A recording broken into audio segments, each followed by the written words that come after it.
hundreds of years, traders from Indonesia visited the northern coast of Australia to process treepang or sea cucumber.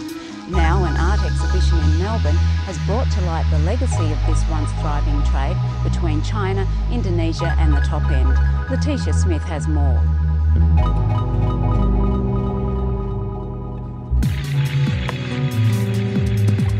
Showcasing an age-old tradition that disappeared early last century. The once thriving trade relationship that existed between the Aboriginal nations of Northern Australia and China. For hundreds of years, commerce flourished between top-end communities and traders from Indonesia. These Makassar middlemen sailed up and down ancient sea routes to exchange produce between Australia and markets in China. The North Australian coastline was one of the prime places in the world during the great Chinese dynasties for collecting treepang. Once the focus of this exchange, it's now the centre of an exhibition in Melbourne. For Chinese artist Zhou Xiaoping, it's this relatively unknown history which has inspired his paintings.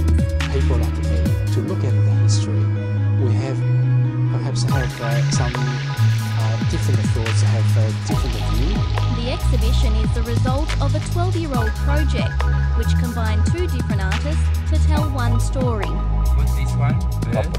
Xiaoping and Aboriginal artist the late John Bullen came together to share their cultural stories. Contemporary cross-cultural collaboration, uncovering a partnership that has slipped into legend. All of the cultural influence of the Macassans is now expressed in rituals, song cycles, sacred design, repertoire, and all sorts of objects, and especially paintings. So now we have this great tradition expressed in very subtle ways throughout Arnhem Land. Used in China as a delicacy dish and also for medicine, the Macassans traded new technology, fishing rights and Asian food for the treepang, which is still eaten today. Well, majority of Chinese people, they really like it. While 19th century political upheaval in China undermined the trade, it was Australian policymakers who saw to its ultimate demise. The tax agent, Alfred Searcy, was commanded to close the Macassan treepang trade with Aboriginal people down, and he did so by taxing the Macassans. The last Macassan trading boat left Arnhem Land in 1906. But more than a century later, the oral histories that tell of this commercial and cultural exchange have found a new voice. The story was crying out to be told from the perspective of the Aboriginal people who inherited the legends, and of course, to the extent that we could from the point of view of the Macassans and the Chinese people. While the artwork is only on show in the Melbourne Museum until next month, the cultural legacy of the treepang trade lives on in the top end. Coming up on Living Black from Alice Springs, archaeologists have confirmed an image of a sailing ship painted at a rock shelter in West Arnhem Land is Australia's oldest dated contact art. The painting was dated as part of research into relationships between Southeast Asian seafarers and Aboriginal people in the 17th and 18th centuries. The project builds on the work of retired researcher Campbell McKnight, who returned to the territory this week to revisit the Arnhem Land coast and find out what other archaeologists are uncovering. Emma Masters reports. Archaeologist Campbell McKnight is returning to Arnhem Land for the first time in more than 40 years. He worked here at Unuru Bay in the 1960s, studying a bygone era when Makassar sailed from the island of Sulawesi to Australia's north coast to fish for treepang, a highly prized delicacy in parts of Asia.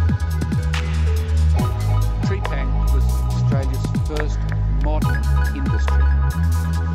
The first thing that Australia had, which the rest of the world wanted.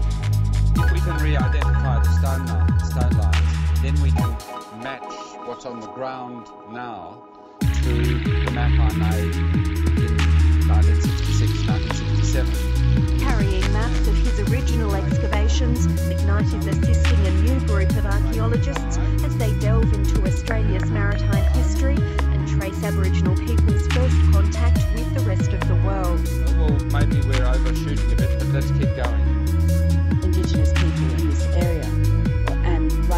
Northern Australia actually had very sophisticated knowledge about the outside world well before Europeans arrived in Australia. This is the moment when the cultures meet and, as we know, to a large extent collide.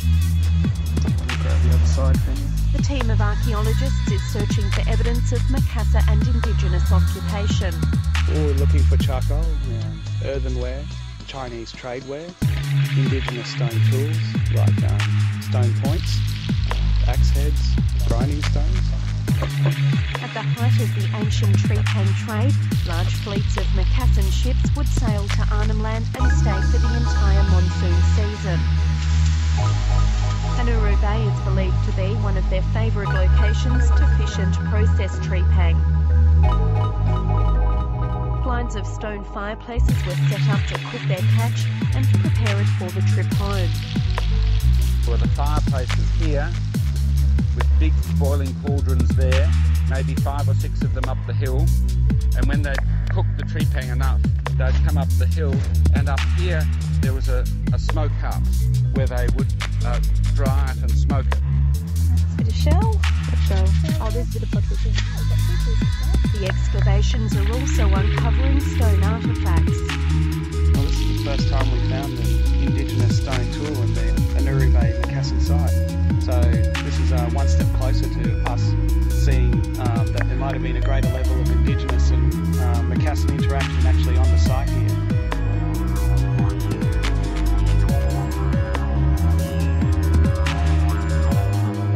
The archaeologists are also looking to rocky shelters and outcrops on the coast and further inland to gather evidence.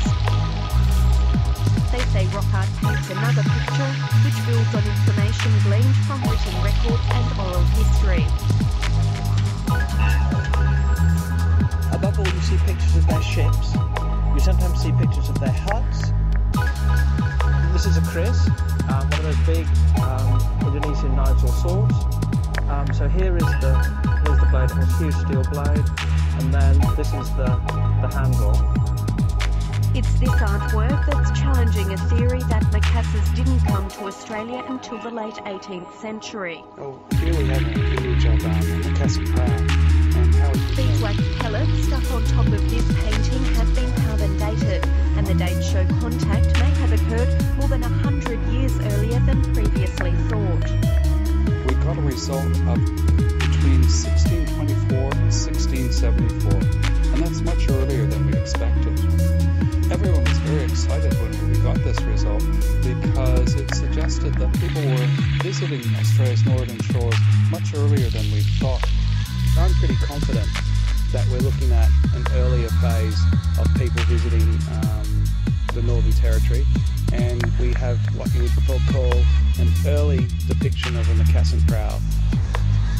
But Campbell McKnight isn't convinced. Maybe there's some problem with the dating of the beeswax. I don't know. I don't pretend to know. But you cannot argue with the very good historical evidence about the beginning of the tree-pang industry. And we know that in, let's say, 1630, we have superb sources which do not mention tree-pang at all. It may well be that the Macassan tree-pang industry didn't start until much later, as Campbell McKnight argues, but there were sporadic visits by Macassans, Malays, other groups prior to that, and what this image captures is one of those earlier events. Same colour. But what's not being contested is the long history of cultural exchange between Aboriginal people from Arnhem Land and their northern neighbours. Well, you can see here in this painting in white is clearly a monkey. So what this shows is that local Indigenous people have gone off to Indonesia and seen these scenes, and they've come back here. They've seen monkeys. There's no monkeys in Arnhem Land, but they've seen them when they've travelled to Indonesia, and they've come back here and told the story by painting them on the walls of the caves. The archaeologists say their work here is not finished, and this site still has a lot to teach us. Macassans were allowed to stay here because they achieved a certain level of negotiation and come to an agreement. So I think we can learn some lessons from how Macassans and Aboriginal people interacted and how they resolved their conflicts. Emma Masters reporting.